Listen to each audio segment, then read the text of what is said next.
কার জন্য ভাবছো, কার জন্য কাঁদছো, যার জন্য কাঁদানো দরকার তুমি তার জন্য কাঁদো, মিছে কেঁদে কোনো লাভ হবে না। ছোট থেকে যখন বড় হলাম ভাবতাম হরিনাম করে কৃষ্ণ নাম করে কি হবে, এখন পিতা মাতা আছে তাদের গলা আছে। ধীরে ধীরে যখন বড় হলাম পিতা মাতা কর্তব্য অনুযায়ী পরের একটি ছেলের সঙ্গে বিবাহ দিল, যখন পরের বাড়িতে পাঠিয়ে দিল তখন থেকে জানতাম স্বামীর একটা বল আছে। কিন্তু ধীরে ধীরে দেখা যায় আত্মীয় স্বজনে পিতা মাতা সকলের বল, কোনো বলি যে ধরা দেবে না, একমাত্র সম্বল হচ্ছে হরিবল আর হরিবল, এছাড়া কোনো কিছু সঙ্গেও যাবে না, ধরাও দেবে না বাবা। তো সেই জায়গা দাঁড়িয়ে আমি আমার মনকে বলি, মন যার জন্য কাঁদলে তখন ওই ভবসিন্ধু তরি নদী পানি দিতে, তোমার ওই ভবসিন্ধু তরি নদী পানি দিতে কোন রকম অসুবিধে হবে না, কারণ তার সেই রথে করে তোমার এই ভবসিন্ধু তরি নদী পাড়ি দিয়ে নিয়ে যাবে। সাইজি লালন সাইজি একটি গানের ভাষায় বলেছে, দিন থাকিতে দিনের সাধন অমন তুমি কেন করিলে না, সময় চলে গেলে সাধন ভজন হবে না। তেমনি সময় থাকতে যদি গোবিন্দকে ডাকা যায়, আশা করি গোবিন্দ না এসে থাকতে পারে না গো। শিশুকালে ভজে কৃষ্ণ কৃষ্ণ পাবার আসে, যৌবনকালে ভজে কৃষ্ণ কৃষ্ণ আসে কিংবা না আসে, আর বৃদ্ধকালে ভজে কৃষ্ণ জমের তরাসে, তখন বিছানায় শুই সারা জীবনে যত অপরাধ করিস তখন গোবিন্দকে দোষাদোষী করিয়ে দেওয়া। তুমি যে অন্ধ, তুমি চোখে দেখতে পাও না, তুমি আমায় নাও না, আমি এমন কি অপরাধ করেছি। এখন রক্তের গরমে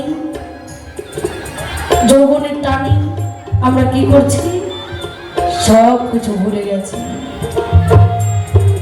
তো সে জায়গা দাঁড়িয়ে বলি মহাজন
আমায় ভিক্ষা দিয়া দাও গো।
এই হলো